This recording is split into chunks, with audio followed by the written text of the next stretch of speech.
नमस्कार दोस्तों, स्वागत है न्यू लाइफ क्लासेस पर।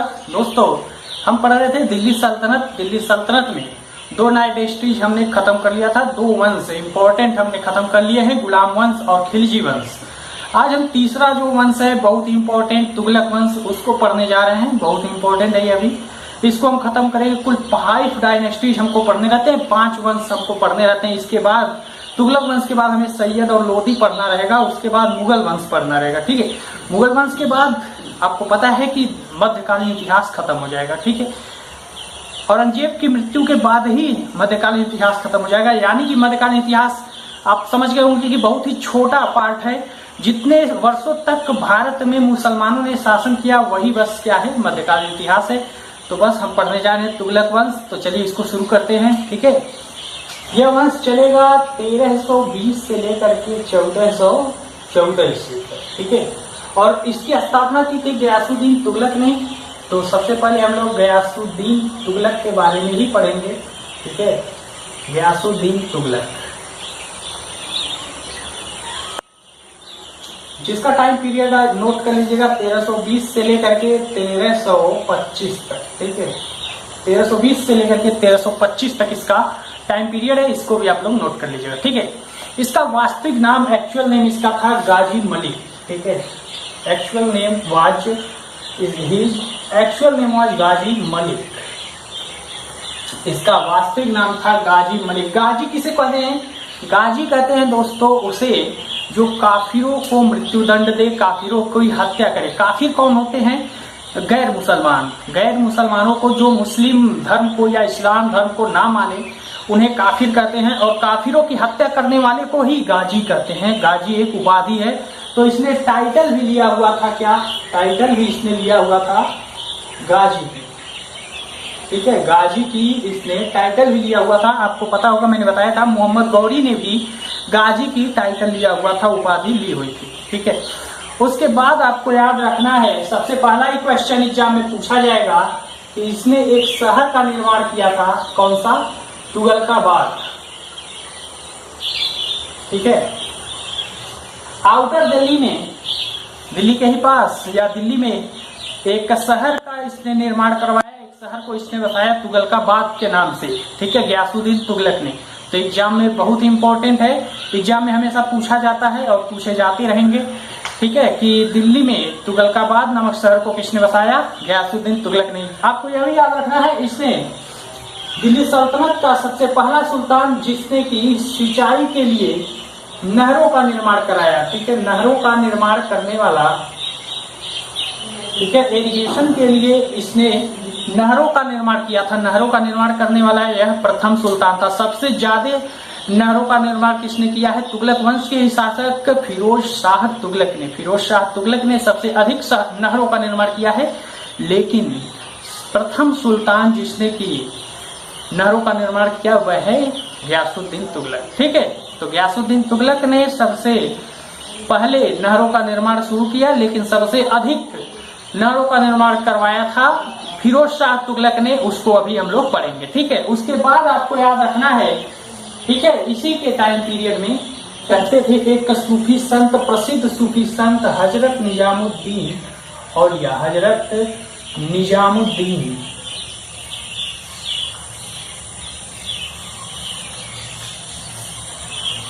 औलिया। ठीक है, हजरत निजामुद्दीन औलिया एक प्रसिद्ध सूफी संत थे दिल्ली के। ठीक है, जो कि मैंने बताया था जब खिलजी वंश मैंने पढ़ाया था आपको, तो उसमें मैंने आपको बताया था यह जो थे हजरत निजामुद्दीन औलिया साहब, यह अमीर खुसरो के गुरु भी थे। ठीक है, इनसे डाई हार्ट फैन थे। ठीक है, बहुत अधिक इनको मानते थे। और यह जो बात कह देते थे दिल्ली की जनता आंख बंद करके विश्वास कर लेती थी। मतलब दिल्ली की पूरी जनता भी इनकी डाई हार्ट फैन थी। ठीक है, बहुत अधिक इनको मानती थी दिल्ली की जनता। लेकिन इनके बीच और गयासुद्दीन तुगलक के बीच, गयासुद्दीन तुगलक और हजरत निजामुद्दीन औलिया के बीच एक डिस्प्यूट हो चुका था, एक विवाद हो चुका था। वह विवाद क्या था? जब खिलजी वंश चल रहा था, तो हजरत निजामुद्दीन औलिया ने 5 लाख चांदी के सिक्के लोन की तरफ लिए थे। और जब गयासुद्दीन तुगलक ने वापस मांगे वह चांदी के सिक्के, तो हजरत निजामुद्दीन औलिया ने वापस करने से मना कर दिया। बस यही एक विवाद का कारण बना किसके बीच, हजरत निजामुद्दीन औलिया और गयासुद्दीन तुगलक के बीच, ठीक है। क्योंकि वह लोन देने से मना कर दिया गयासुद्दीन तुगलक को, किसने, हजरत निजामुद्दीन औलिया, ठीक है। लेकिन गयासुद्दीन तुगलक हजरत निजामुद्दीन औलिया का कुछ कर नहीं सकते थे, क्योंकि वह एक प्रतिष्ठित व्यक्ति थे दिल्ली के, और दिल्ली की जनता उनको बहुत पसंद करती थी, और यही एक विवाद का कारण था दोनों के बीच। और दोनों एक दूसरे को बहुत ही नापसंद करते थे, दोनों एक दूसरे को नीचा दिखाने की हमेशा कोशिश करते थे। एक बार क्या हुआ, 1325 ईस्वी में बंगाल में बुखारा खान का विद्रोह हुआ, ठीक है। बुखारा खान का विद्रोह हो गया, ठीक है, बंगाल में। बुखारा खां का विद्रोह हो गया। बुखारा खां बंगाल का ही सरदार था, लेकिन इसने अपने आप को एक स्वतंत्र शासक घोषित कर दिया, अपने आप को दिल्ली सल्तनत से अलग स्वतंत्र शासक घोषित कर दिया अपने आप को। और इसी विद्रोह को दबाने के लिए गयासुद्दीन तुगलक बंगाल की तरफ गए, बंगाल गए, और जब ये वहां गए तो निजामुद्दीन औलिया ने दिल्ली की जनता से कहा कि अब जो है यह गयासुद्दीन तुगलक दिल्ली कभी वापस नहीं आएंगे, ठीक है। और अब आप अपना सुल्तान जो है इन्हीं के बेटे, ठीक है, गयासुद्दीन तुगलक के ही बेटे किसको, जौना खां को अपना सरदार नियुक्त कर लीजिए, ठीक है, या फिर अपना नया सुल्तान नियुक्त कर लीजिए, ठीक है। तो जौना खां को सुल्तान नियुक्त करने की बात की किसने, हजरत निजामुद्दीन औलिया ने। और दिल्ली की जनता क्योंकि उनकी हर एक बात मानती थी, इसीलिए यह बात भी उसने मान ली, ठीक है। और गयासुद्दीन तुगलक को पता चली तो वह बहुत ही अचंभित हुआ कि ऐसा कैसे, मेरे बंगाल में रहते हुए दिल्ली में ऐसी भविष्यवाणी हजरत निजामुद्दीन औलिया करके दिल्ली की जनता को क्यों भड़का रहे हैं, ठीक है। तो उसने सबसे पहले अपने एक मैसेंजर को भेजा, ठीक है, और उसने मैसेंजर से यह कहलवाया हजरत निजामुद्दीन औलिया को कि मेरे दिल्ली पहुंचने से पहले आप दिल्ली छोड़ करके चले जाइए, नहीं तो मैं दिल्ली में आऊंगा तो सबसे पहले आपको मृत्यु दंड दिया जाएगा इस गुस्ताखी के लिए। लेकिन हजरत निजामुद्दीन औलिया अपनी बात पर कायम थे और कहा कि आप दिल्ली कभी नहीं पहुंच पाएंगे, क्योंकि मेरी भविष्यवाणी कभी गलत नहीं होती, ठीक है। उसने कहा हनूज दिल्ली दूर अस्त, हनूज दिल्ली दूर अस्त, यह कहावत बहुत ही प्रसिद्ध है। उसने कहा था हनूज दिल्ली दूर अस्त। यह कहावत जो है बहुत ही प्रसिद्ध है। यह वाक्य कहा था हजरत निजामुद्दीन औलिया ने किसके लिए, गयासुद्दीन तुगलक के लिए, ठीक है।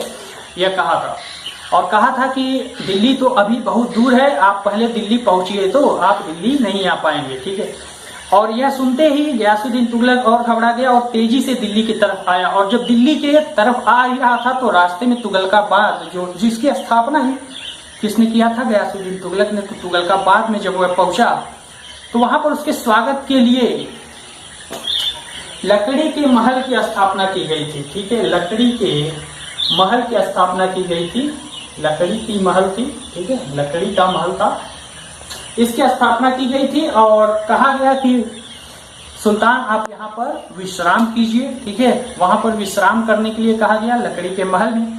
और लकड़ी के महल में ही विश्राम करने के लिए जब वह गया तो लकड़ी का महल जो था वह गिर गया और वहीं पर उसकी मृत्यु हो गई, ठीक है।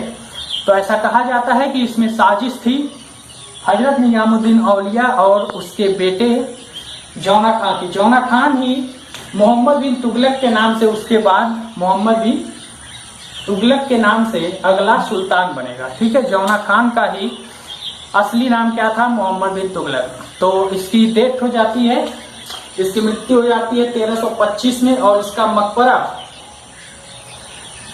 क्योंकि इसकी डेथ होती है तुगलकाबाद में, तो इसका मकबरा भी कहां पर है, तुगलकाबाद में, ठीक है। तो यह पूरी कहानी है किसकी, हमने पढ़ा गयासुद्दीन तुगलक के बारे में।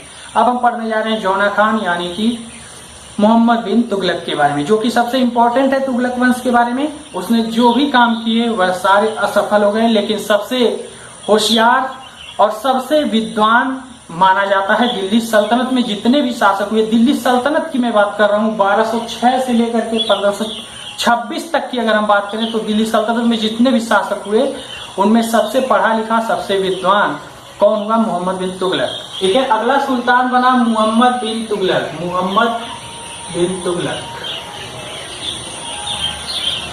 ठीक है। मोहम्मद बिन तुगलक जो है यह 1325 से लेकर के 51 तक, यानी कि टोटल 26 सालों तक इसने शासन किया। और इसका जो साम्राज्य विस्तार था वो सबसे बड़ा था दिल्ली सल्तनत में, सबसे बड़ा था। इसके साम्राज्य में कुल 23 प्रांत थे, 23 प्रांत थे, समझ लीजिए आप। उत्तर भारत, दक्षिण भारत में इसका साम्राज्य फैला हुआ था और बहुत ही विशाल साम्राज्य इसका था। लेकिन जितना बड़ा साम्राज्य होता है उतने ही मतलब लफड़े होते हैं, उतने ही झगड़े होते हैं। तो जितना बड़ा इसका साम्राज्य था उतना ही विवाद भी हुआ और इसके साम्राज्य में टोटल 34 बार, ठीक है, विवाद हुए। ठीक है, अभी हम उसके बारे में पढ़ेंगे। ठीक है, तो मोहम्मद बिन तुगलक के बारे में चलिए पढ़ना स्टार्ट करते हैं। इसका वास्तविक नाम जो है, सबसे पहले मैं आपको जब भी बताता हूं तो सबसे पहले मैं आपको एक्चुअल नाम ही बताता हूं। तो वास्तविक नाम इसका था जौना खां। ठीक है, जौना खां, जौना खां इसका वास्तविक नाम था। और जब यह गद्दी पर बैठा तो मोहम्मद बिन तुगलक के नाम से बैठा। ठीक है, और गयासुद्दीन तुगलक का यह बेटा था। ठीक है, उसके बाद आपको याद रखना है, ठीक है, कि यह बहुत बड़ा विद्वान था। सारे जितने भी सब्जेक्ट्स होते हैं उनका बहुत बड़ा विद्वान था। लेकिन आपको याद रखना है कि यह एक पागल सुल्तान था। इतिहासकार ऐसा मानते हैं, इतिहासकार बदायूनी ने कहा है कि यह एक पागल सुल्तान था। ठीक है, पागल क्यों था? पागल सुल्तान भाई क्यों था? पागल सुल्तान इसलिए था, या फिर हम कहें इंसेन सुल्तान। ठीक है, इंसेन सुल्तान क्यों था आखिर? क्योंकि इसका ज्यादा विद्वान होना ही इसके लिए खतरनाक था। क्योंकि साम्राज्य में यही बस पढ़ा लिखा था, यही विद्वान था और साम्राज्य में जितने लोग थे वह बहुत ही अनपढ़ थे। ठीक है, और यही इसके लिए घातक साबित हुआ। ठीक है, तो इसीलिए यह जो इतिहासकार एलिफेंटीज ने जब इसके बारे में अध्ययन किया, और बदायूनी ने भी साथ ही साथ कहा है। ठीक है, जब इसकी मृत्यु हुई तो बदायूनी ने क्या कहा था आपको पता है? बदायूनी ने कहा था कि एक सुल्तान को जनता से और जनता को पागल सुल्तान से मुक्ति मिल गई, ऐसा इतिहासकार बदायूनी ने लिखा है। ठीक है, तो ऐसा इस सुल्तान के बारे में कहा जाता है। तो इसके लिए ज्यादा विद्वान होना भी घातक साबित हुआ, क्योंकि यह तो बहुत पढ़ा लिखा था लेकिन जनता अनपढ़ थी, जनता इसकी बातों को समझ ही नहीं पाती थी। ठीक है, तो अगर बहुत सारे लोगों के बीच में एक विद्वान आ जाए तो उसको लोग पागल ही समझते हैं। तो यह आपको याद रखना है कि यह अरबी भाषा, फारसी भाषा का बहुत ही मतलब महान ज्ञाता था एक तरह से। ठीक है, विद्वान था। ठीक है, आएगा समझ। साथ ही साथ यह मैथमेटिक्स, रीजनिंग, स्टैटिक्स, ठीक है, ज्योतिष, इन सारे विषयों का यह ज्ञानी था। ठीक है, मोहम्मद बिन तुगलक। लेकिन बस दिक्कत यह क्या थी कि राज्य में, साम्राज्य में, दिल्ली सल्तनत में और कोई उस समय पढ़ा लिखा नहीं था। ठीक है, आएगा समझ। और यही इसके लिए घातक साबित हुआ। इसके साम्राज्य में आपको याद रखना है कि उस समय 1335 ईस्वी में मोरक्को से एक यात्री आया, एक अफ्रीकी यात्री आया। ठीक है, अफ्रीकी यात्री मोरक्को से, जिसका नाम आपको याद रखना है, हमेशा एग्जाम में पूछा जाता है। क्या नाम था? Ibn Battuta. इब्न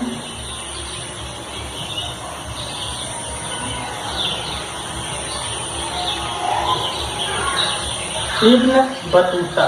ठीक है, इब्न बतूता जो है वह मोरक्को से, अफ्रीका से एक यात्री आया था इसी के टाइम पीरियड में, और यह भी पढ़ा लिखा था। तो जब दो लोग थोड़े पढ़े लिखे होते हैं तो उनमें थोड़ी बहुत तो घनिष्ठता हो ही जाती है। ठीक है, तो इससे मिलकर के वह बहुत अधिक खुश हुआ और इसको अपना काजी नियुक्त किया और 8 वर्षों तक, ठीक है, 8 सालों तक काजी बन करके इसके साम्राज्य में रहा था। ठीक है, तो 8 सालों तक काजी बन के इसके साम्राज्य में रहा था। मोहम्मद बिन तुगलक इससे मिलकर के बहुत अधिक खुश हुआ था। इब्न बतूता ने एक पुस्तक लिखी थी, एक बुक लिखी थी, उस बुक का नाम था रेहला। ठीक है, तो इस रेहला नामक पुस्तक के बारे में हमेशा पूछा जाता है। तो रेहला नामक पुस्तक किसने लिखी? इब्न बतूता ने। और इस पुस्तक में इसने लिखा है कि पूरे के पूरे हिंदुस्तान में किसका साम्राज्य था? मोहम्मद बिन तुगलक का। सिर्फ 3 ऐसे प्रांत थे जिसको कि मोहम्मद बिन तुगलक ने नहीं जीत पाया था। वो कौन कौन से प्रांत थे? एक था कश्मीर, एक था बलूचिस्तान,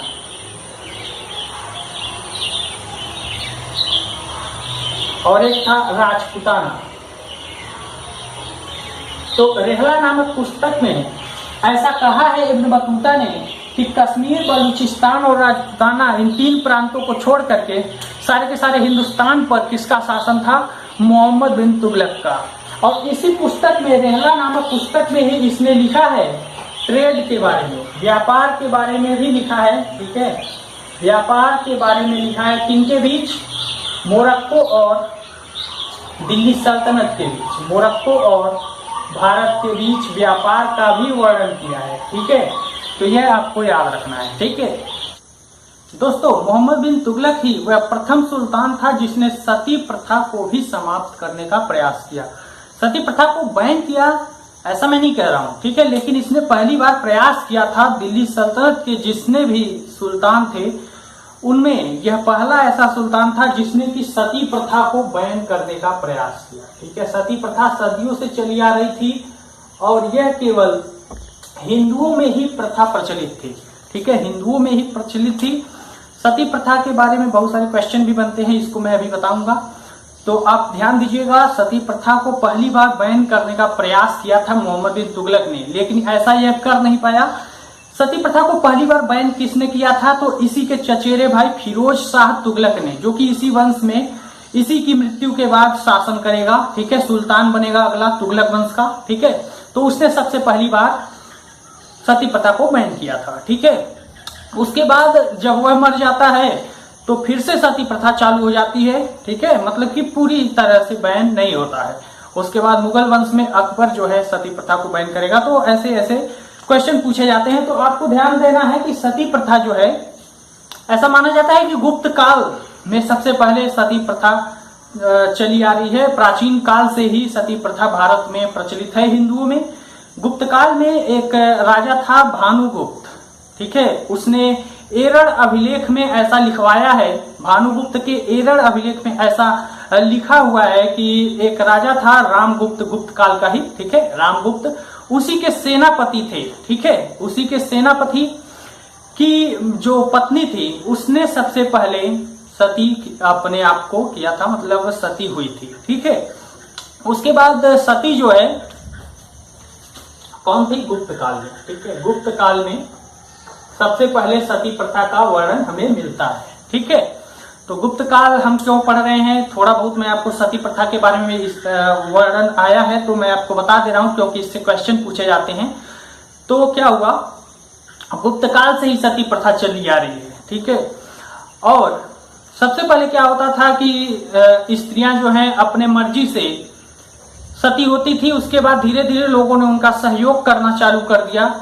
उसके बाद यह एक प्रथा हो गई। ठीक है, लोगों जो है जबरदस्ती, यह एक नियम बन गया, एक प्रथा बन गई। ठीक है, एक प्रथा बन गई कि अगर किसी का पति मृत्यु हो जाती है उसकी, या उसकी मौत हो जाती है, तो स्त्री जो है वह उसी की चिता के साथ अपने आप को सती कर लेती थी जिंदा। ठीक है, और यह एक धीरे धीरे प्रथा बन गई। ठीक है, पहले स्त्रियां अपने स्वयं अपनी मर्जी से होती थी सती। ठीक है, उसके बाद सती के साथ साथ धीरे धीरे एक और प्रथा प्रचलित हो गई, जौहर। जौहर और सती में अंतर है।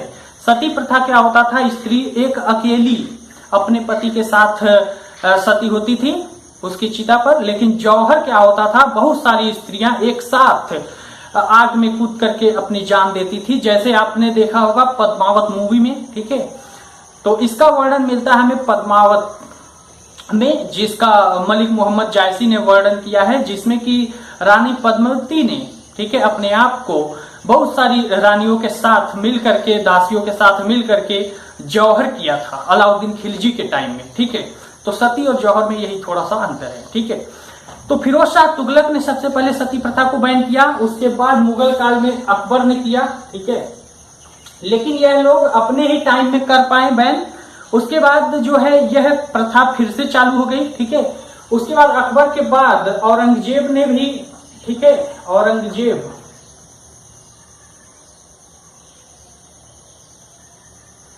औरंगजेब ने भी अपने टाइम में सती प्रथा को बैन किया था। लेकिन हमेशा के लिए बैन किसने किया? तो वह किया था विलियम बेंटिक ने, भारत का गवर्नर जनरल, ठीक है, प्रथम गवर्नर जनरल विलियम बेंटिक ने 1829 में सती प्रथा को पूरी तरीके से बैन किया था भारत में। और इसमें योगदान किसका रहा था? एक समाज सुधारक राजा राम मोहन राय का। राजा राम मोहन राय का बहुत बड़ा इसमें योगदान रहा था, राजा राम मोहन राय का, ठीक है, बहुत बड़ा योगदान रहा था। विलियम बेंटिक ने 1829 में सती प्रथा को पूरी तरीके से बैन किया था। तो यह सारे क्वेश्चन सती प्रथा से पूछे जाएंगे। हम आते हैं अब मोहम्मद बिन तुगलक के बारे में, ठीक है। मोहम्मद बिन तुगलक, मैंने आपको बताया कि यह प्रथम सुल्तान था सती प्रथा को बैन करने के प्रयास करने वाला, ठीक है। उसके बाद आपको ध्यान देना है कि इसका साम्राज्य बहुत अधिक फैला हुआ था। तो सबसे अधिक जो है रिवोल्ट भी, विद्रोह भी इसी के टाइम में हुए। तो टोटल 34 विद्रोह हुए, जिसमें से 27 विद्रोह जो है वह हुए साउथ में, दक्षिण में, और 7 विद्रोह उत्तर भारत में हुए, ठीक है। साउथ में टोटल 27 और नॉर्थ इंडिया में टोटल 7 विद्रोह हुए, रिवोल्ट हुए, ठीक है। और इन्हीं विद्रोह से यह बहुत ही परेशान हो चुका था, ठीक है। इन्हीं विद्रोहों को यह दबाने का हमेशा ही प्रयास करता था। कभी दक्षिण जाता था, कभी उत्तर में ही विद्रोह हो जाते थे। और जब उत्तर में आता था, उत्तर भारत में, दिल्ली में आता था, वहां पर शासन चलाता था, तो दक्षिण भारत में विद्रोह हो जाते थे। यह बहुत परेशान हो गया। इसीलिए सबसे पहला काम इसने क्या किया? राजधानी परिवर्तन का, ठीक है। इसने कुछ ऐसे काम किए, मैं आपको 5 ऐसे काम बताऊंगा जो कि इतिहास में बहुत ही प्रसिद्ध है। और यह 5 वर्क जो इसने किए वह पूरी तरीके से फेल हो गए। इसीलिए जब इतिहासकार एलिफेंटीस ने इसका पूरा वर्णन देखा, इसके बारे में पढ़ा, ठीक है, तो उसने इसको पागल सुल्तान घोषित किया। तो कौन कौन से इसने 5 कार्य किए जो पूरी तरीके से फेल हो गए? तो सबसे पहला ही काम इसने क्या किया? राजधानी परिवर्तन किया, ठीक है। राजधानी परिवर्तन इसने किया। और राजधानी परिवर्तन में इसने क्या किया? अपनी राजधानी को दिल्ली से इसने कहां ले गया? दिल्ली से यह ले गया देवगिरी, ठीक है। देवगिरी कहां पर है? देवगिरी है आपका महाराष्ट्र में, जिसको कि दौलताबाद भी कहते हैं, ठीक है, दौलताबाद, ठीक है, महाराष्ट्र में है यह। तो यह अपनी राजधानी को दिल्ली से दौलताबाद ले गया, क्योंकि यह चाहता था कि मैं अगर दौलताबाद में अपनी राजधानी कर दूंगा तो यहां से मैं कंट्रोल कर लूंगा उत्तर भारत में भी और दक्षिण भारत में भी, ठीक है। यह इसकी सोच थी। सोच तो बहुत अच्छी थी, लेकिन यह पूरी तरीके से इसका फैसला फेल हो गया, क्योंकि जब यह अपनी पूरी जनता को शिफ्ट कर रहा था, राजधानी परिवर्तन कर रहा था, तो उसमें भीषण गर्मी थी और आधी जनता तो भूख प्यास से ही मर गई, ठीक है, जाते हुए। और जब 2 साल वहां पर बिताए उसने, तो इधर फिर से उत्तर भारत में विद्रोह होना शुरू हो गया, ठीक है। और इसको लगा कि मेरे जो यह डिसीजन है वह बहुत ही गलत है, और यह फिर से दिल्ली में वापस आ गया, ठीक है। लेकिन उससे पहले बहुत अधिक नुकसान हो चुका था, ठीक है। दूसरा जो इसने काम किया वह था खुरासान का अभियान, ठीक है। खुरासान क्या है? तो चलिए उसको जान लेते हैं। खुरासान अभियान, खुरासान जो है एक जगह है बेसिकली, ठीक है। खुरासान अभियान इसने चलाया। खुरासान अफगानिस्तान में एक जगह है, ठीक है। और खुरासान उस समय बहुत ही अस्थिर एरिया था, ठीक है। वहां पर कोई भी राजा नहीं था, कोई भी सुल्तान नहीं था, ठीक है। वह अस्थिर एरिया था। तो इसने सोचा कि मैं खुरासान पर चढ़ाई करके उसको जीत लूं अगर, तो वहां से ईरान पर जो है अधिकार करना बहुत ही आसान हो जाएगा। इसीलिए इसने बहुत अधिक विशाल सेना बनाई, 1,34,000, ठीक है, की विशाल सेना इसने बनाई।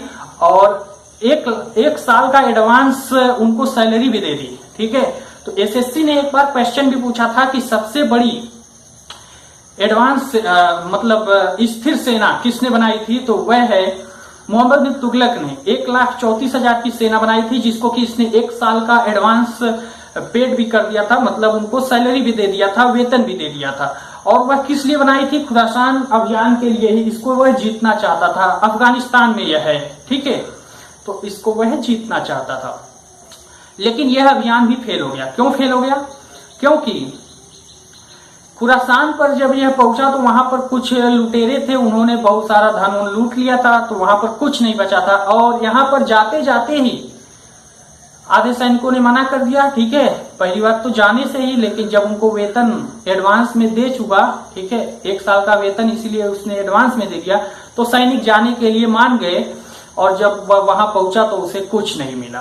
ठीक है, कुछ नहीं मिला तो वह वापस भी आ गया, लेकिन इसमें भी बहुत अधिक सैनिक के मतलब मारे गए। ठीक है, क्योंकि खुरासान दिल्ली से बहुत दूर है, अफगानिस्तान की यात्रा भी किया और फिर वापस भी आया, इसमें उसकी जान मान की बहुत हानि भी हुई। तो यह भी एक मूर्खतापूर्ण कार्य माना जाता है इसका। ठीक है, जब इसे बहुत भारी क्षति हुई, बहुत भारी जनधन की हानि हुई, तो इसने सोचा अब जनता पर अधिक से अधिक टैक्स लगाना चाहिए। जब अधिक से अधिक टैक्स लगाया जाएगा तभी खजाना जो है भरेगा, क्योंकि इसका खजाना जो है लगभग खाली हो चुका था। तो टैक्स जो है इसने लगाने, क्योंकि यह विद्वान तो था ही, इसके पास बुद्धि थी, बस इसका नसीब खराब था। ठीक है, क्योंकि यह जो भी काम करता था वह फेल हो जाता था। तो इसने सोचा कि जनता के ऊपर अधिक से अधिक अब टैक्स लगाया जाए। तो इसने टैक्स लगाने की सोची, और टैक्स कहां पर लगाया जाएगा? अधिक से अधिक टैक्स वहां पर लगाने की इसने सोची जहां से पैदावार ज्यादा होगी। और पैदावार कहां पे होगी? दोआब क्षेत्र में। ठीक है, दोआब क्षेत्र में इसने टैक्स लगाने की सोची। ठीक है, दोआब क्षेत्र में, दोआब क्षेत्र में कर वृद्धि कर दी इसने। ठीक है, यह इसका तीसरा प्रयोग था जो कि पूरी तरीके से फेल हो गया। तीसरा प्रयोग था इसका जो पूरी तरीके से फेल हो गया।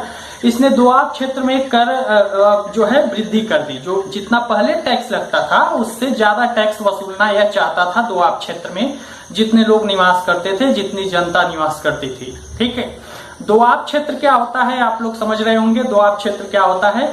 दो नदियां जो होती हैं उनके बीच की उपजाऊ मिट्टी को ही दोआब क्षेत्र कहते हैं। ठीक है, तो उसको दोआब कहते हैं। दोआब जो होता है वह दो नदियों के बीच की उपजाऊ मिट्टी होती है बेसिकली। ठीक है, तो इसने कर वृद्धि कर दी, लेकिन क्या हुआ? इसका नसीब खराब था।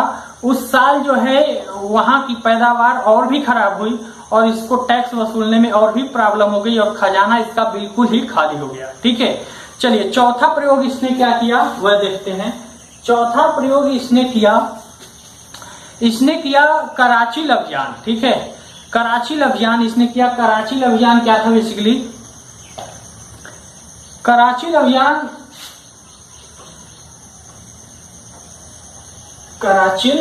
अभियान इसने किया। ठीक है, कराची जो है वह उत्तराखंड के पास ही है। ठीक है, उत्तराखंड का कमाऊ वाला जो क्षेत्र है, ठीक है, वह है कराची।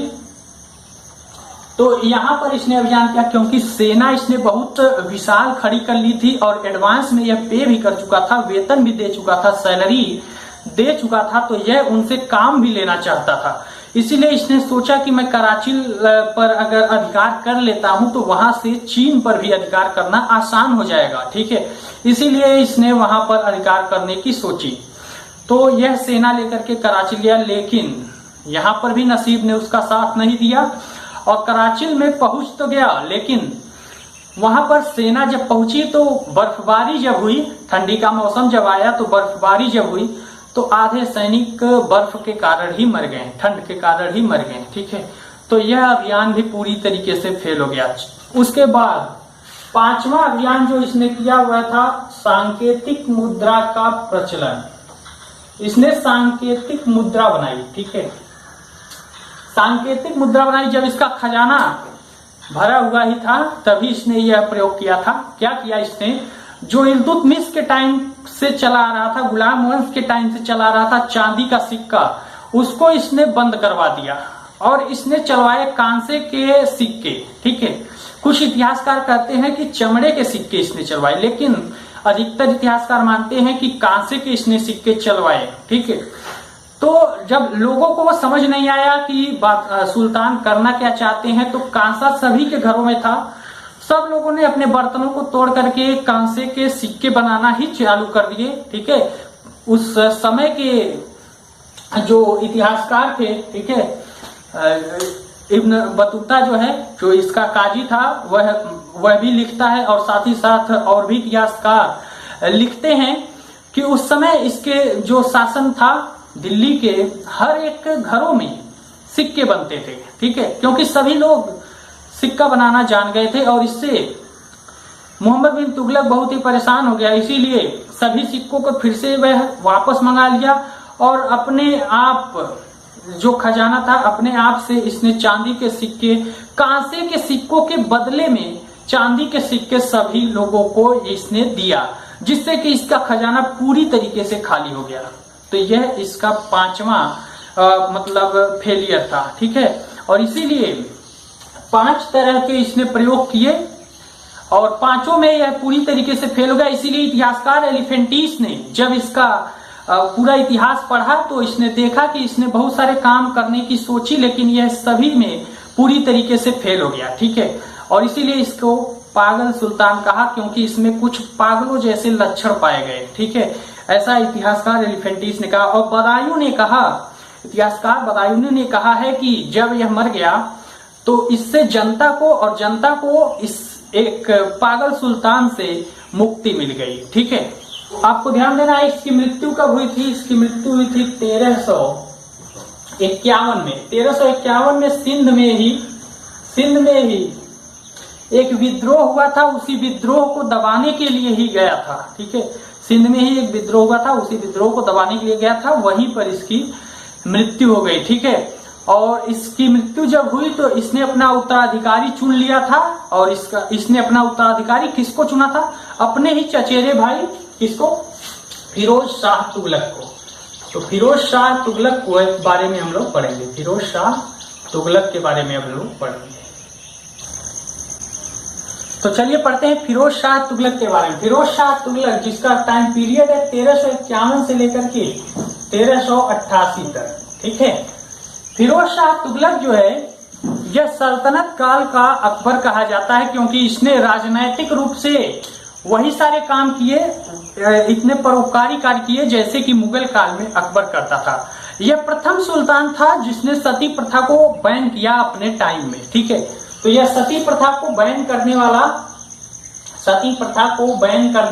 ठीक है, सती प्रथा पर प्रतिबंध लगाने वाला यह सुल्तान था। प्रतिबंध इसने लगाया पहली बार। ठीक है, सती प्रथा पर इसने प्रतिबंध लगाया, और बहुत सारे परोपकारी कार्य किए, इसीलिए इसको सल्तनत काल का अकबर कहा जाता है। यह सल्तनत काल का अकबर कहा जाता है, सल्तनत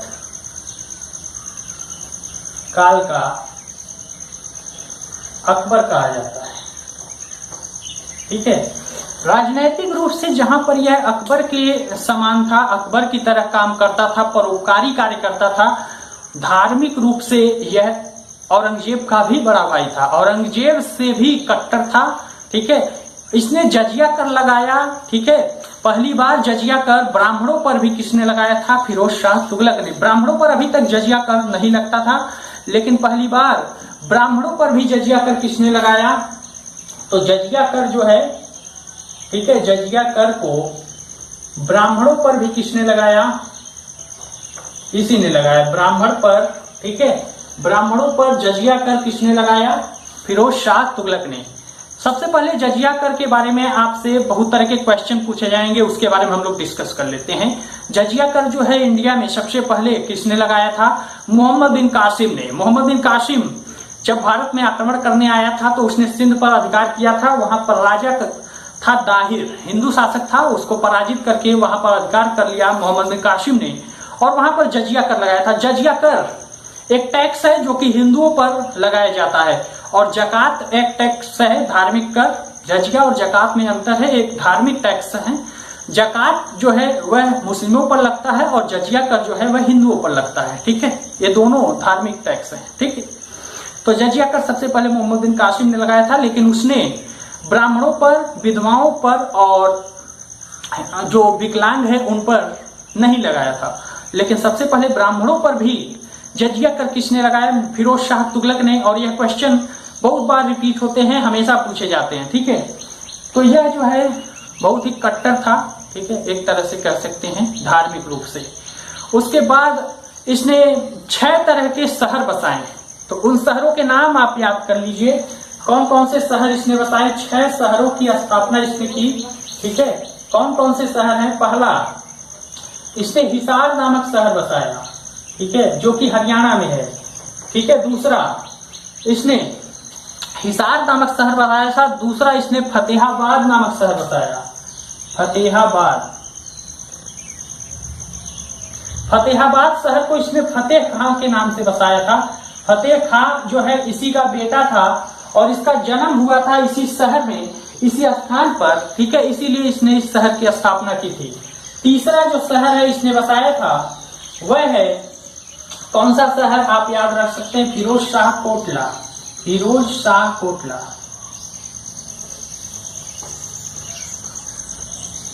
फिरोज शाह कोटला दिल्ली में है और इसकी स्थापना भी इसने की थी। चौथा, जौनपुर, जौनपुर की भी स्थापना इसने की थी और जौनपुर को इसने जौना खां के नाम पर बसाया था। जौना खां इसी का भाई था मोहम्मद बिन तुगलक।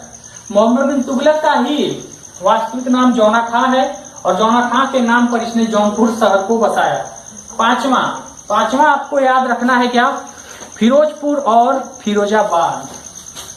फिरोजपुर को इसने बसाया और छठा फिरोजाबाद। तो इन 6 शहरों की स्थापना इसने की। तो इन 6 शहरों के नाम आपसे अधिकतर पूछे जा सकते हैं, जैसे कि जौनपुर को किसने बसाया था, यह क्वेश्चन पूछा जा सकता है। तो आप क्या कहेंगे? फिरोज शाह तुगलक ने। फिरोज शाह तुगलक ने ही सती प्रथा को सबसे पहले बैन किया था। मैंने आपको बताया सती प्रथा को सबसे पहले बैन किसने किया था? इसी ने किया था। इससे क्या हुआ कि समाज में बहुत सारी विधवा औरतें हो गई और वे जो हैं उनको हीन दृष्टि से देखा जाने लगा, ठीक है। और इससे उनको हीन दृष्टि से देखा जाने लगा, इसीलिए इसने एक काम किया, इसने विधवा औरतें, विधवाओं के लिए और साथ ही साथ और विकलांगों के लिए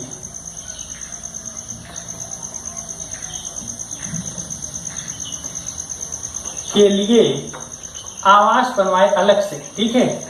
विधवाओं के लिए और विकलांगों के लिए अलग से आवास बनवाए, ठीक है। उसके बाद इसने एक काम और किया, सर्वाधिक नहरों का इसने निर्माण करवाया।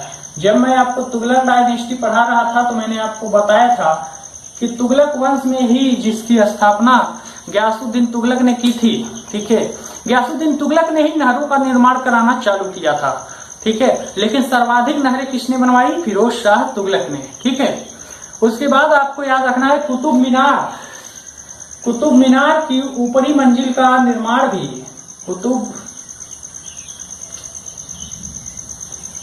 मीनार की ऊपरी मंजिल का निर्माण भी इसी ने करवाया, ठीक है। कुतुब मीनार की ऊपरी मंजिल का निर्माण जो कि ध्वस्त हो चुका था इसी ने करवाया। कुतुब मीनार जो है दिल्ली में ही है और उसको बनवाया था सबसे पहले कुतुबुद्दीन ऐबक ने, जो कि गुलाम वंश का था। उसके बाद उसी के दामाद इल्तुतमिश ने, दामाद और गुलाम भी था, ठीक है, इल्तुतमिश, उसने बनवाना चालू किया। उसके बाद उसका निर्माण कार्य पूरा किया फिरोज शाह तुगलक ने, ठीक है। उसके बाद 1388 में इसकी मृत्यु हो जाती है। 1388 में इसकी मृत्यु हो जाती है, ठीक है। आई बात सुनिए। और इसकी मृत्यु के बाद 1388 से लेकर के 1394 ईस्वी तक, ठीक है, 1388 से लेकर के 1394 ईस्वी तक 5 सुल्तानों ने शासन किया, लेकिन सभी के सभी अयोग्य थे, ठीक है। तो मैंने आपको बताया कि उसके बाद 5 सुल्तानों ने शासन किया, लेकिन वे सभी के सभी अयोग्य थे, ठीक है। लेकिन अब हमें पढ़ना है नसीरुद्दीन महमूद के बारे में, जो कि 1394 से 1414 ईस्वी तक इसने शासन किया। ठीक है, यह भी उतना मतलब प्रभावशाली नहीं है, लेकिन इसके टाइम में एक बहुत ही महत्वपूर्ण घटना हुई थी, इसीलिए इसको पढ़ना जरूरी है। इसके टाइम में हुआ था तैमूर का आक्रमण। तैमूर का आक्रमण हुआ था, ठीक है, और यह हमें पढ़ना है। बहुत ही इंपॉर्टेंट घटना मानी जाती है इतिहास में 1398 ईस्वी की। ठीक है, 1398 में तैमूर का आक्रमण हुआ था भारत में, और इतिहास में बहुत ही दर्दनाक घटना है। दिल्ली में तबाही मचा करके रख दिया था इसने। तैमूर जो है एक टांग से लंगड़ा था, इसीलिए इसको तैमूर लंग कहा जाता है। ठीक है, एक टांग से यह लंगड़ा था, इसीलिए इसको तैमूर लंग भी कहा जाता है। आपको पता होगा जब कैरीना और सैफ का जो बेटा हुआ था, उसका नाम जब उन लोगों ने तैमूर रखा था तो बहुत विवाद हुआ था, क्योंकि यह जो है एक आक्रमणकारी है, और इसीलिए ट्विटर पर या सभी जगह सोशल मीडिया पर लोगों ने ट्रोल करना शुरू कर दिया था कि तैमूर क्यों रख रही है नाम। ठीक है, क्योंकि वह तो आक्रमणकारी है, उसने बहुत ही लोगों को मारा था भारत में आकर के। ठीक है, दिल्ली में उसने तबाही मचा दी थी। ठीक है, तो तैमूर जो है अगर हम गिनती करें तो एशिया में सबसे क्रूर शासकों में से एक था। ठीक है, एशिया में सबसे क्रूर शासकों में अगर गिनती की जाए तो चंगेज खां नंबर 1 पर आएगा, उसके बाद तैमूर का ही नंबर आएगा। तैमूर जो है उस दिल्ली पर आक्रमण किया 1398 में। ठीक है, और दिल्ली में बहुत सारी तबाही की। ठीक है, और बहुत सारी धन संपदा को लूटा और दिल्ली पर पूरा का पूरा अधिकार कर लिया। दिल्ली की जनता नसीरुद्दीन महमूद को चिढ़ाने लगी, क्योंकि नसीरुद्दीन महमूद ने अपना शासन जो है सिर्फ दिल्ली के पालम तक ही बचा पाए थे, इसीलिए दिल्ली की जनता नसीरुद्दीन महमूद को ऐसा कह करके चिढ़ा रही थी, ऐसा कह करके उनको चिढ़ाना पसंद करती थी कि साहिब आलम शासन दिल्ली से पालम, ऐसा इतिहासकार कहते हैं। कुछ इतिहासकारों ने ऐसा लिखा भी हुआ है। ठीक है, तो ऐसा माना जाता है कि नसीरुद्दीन महमूद अपने शासन को बचा नहीं पाया, दिल्ली में कुछ ही जमीन वह बचा पाया था, नहीं तो पूरी की पूरी दिल्ली को अधिकार में ले लिया था तैमूर लंग ने, और बहुत लगभग 1.5 लाख लोगों का कत्ल किया था। ठीक है, तैमूर लंग ने। ठीक है, आधी जनता को उसने मार डाला था, ऐसा माना जाता है। ठीक है, उसके बाद आपको ध्यान देना है कि तैमूर के बारे में यहाँ पर इंपॉर्टेंस क्यों हो जाती है। आपने मुगल काल पढ़ा हुआ, जब हम दिल्ली सल्तनत खत्म करेंगे, लोधी वंश हम खत्म कर लेंगे, इब्राहिम लोधी जब हम पढ़ लेंगे तो इब्राहिम लोधी को हरा करके भारत में मुगल वंश की स्थापना करेगा बाबर। बाबर जो है वह आखिर कौन था? बाबर, मुगल वंश की स्थापना बाबर ही करेगा, और बाबर जो है वह पितृपक्ष से 5वां वंशज था तैमूर का। ठीक है, और चंगेज खां का था। ठीक है, चंगेज खां का भी मातृ पक्ष से कौन सा था? 14वें नंबर का वंशज था। इसीलिए इतिहासकार जब मुगल वंश के बारे में पढ़ते हैं तो ऐसा कहते हैं कि भारत में आकर के और लगभग 350 वर्षों तक शासन करना, यह इतिहास में ऐसा क्यों हुआ? क्योंकि बाबर या मुगल वंश में, ठीक है, मुगलों के खून में ही था।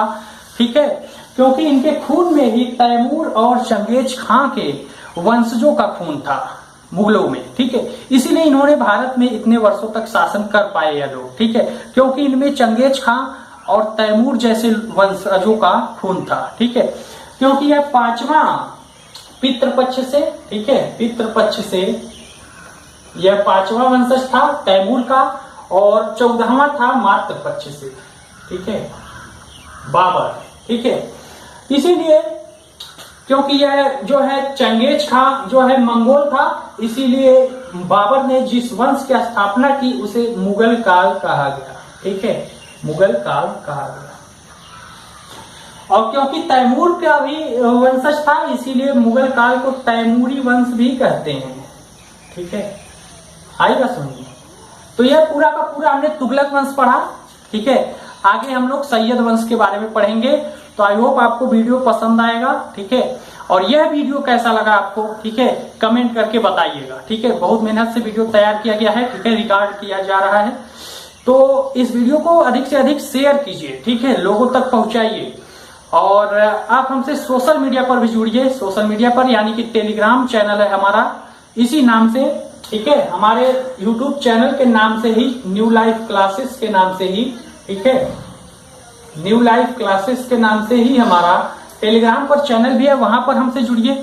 आपको पीडीएफ भी उपलब्ध कराया जाएगा और आप हमसे फेसबुक पेज पर जुड़ सकते हैं। ठीक है, तो वीडियो को पसंद आए तो लाइक कर दीजिएगा, कमेंट करके बताइए कैसा लगा, शेयर कर दीजिएगा सभी साथ। ठीक है, मिलते हैं नेक्स्ट वीडियो में, तब तक के लिए धन्यवाद।